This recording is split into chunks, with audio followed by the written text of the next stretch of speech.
Kebakaran melanda SPBU Desa Ceningan, Nusa Penida, Kamis 9 Februari. Akibatnya 3 unit pompa SPBU dan atap bangunan SPBU hangus.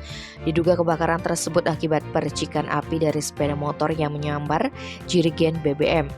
Menurut keterangan karyawan SPBU Losuci Astiti, Arya Dewi, dan rekannya Nio Marustini sekitar pukul 9 WITA, mereka melihat seorang pembeli BBM datang ke SPBU Nusa Ceningan dengan menggunakan sepeda motor yang sudah dalam kondisi tidak standar.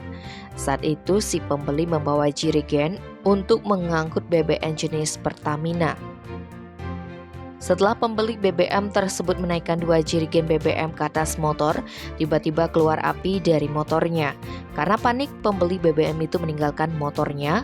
Naas, motor dan 2 jerigen berisi BBM terjatuh sehingga api menyambar jerigen tersebut.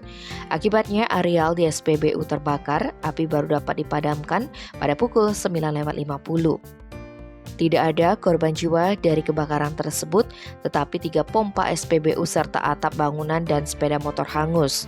Kejadian tersebut langsung direspon Bupati Klungkung, Inyoman Suwirte, yang langsung meninjau ke lokasi. Tim Bali Express melaporkan.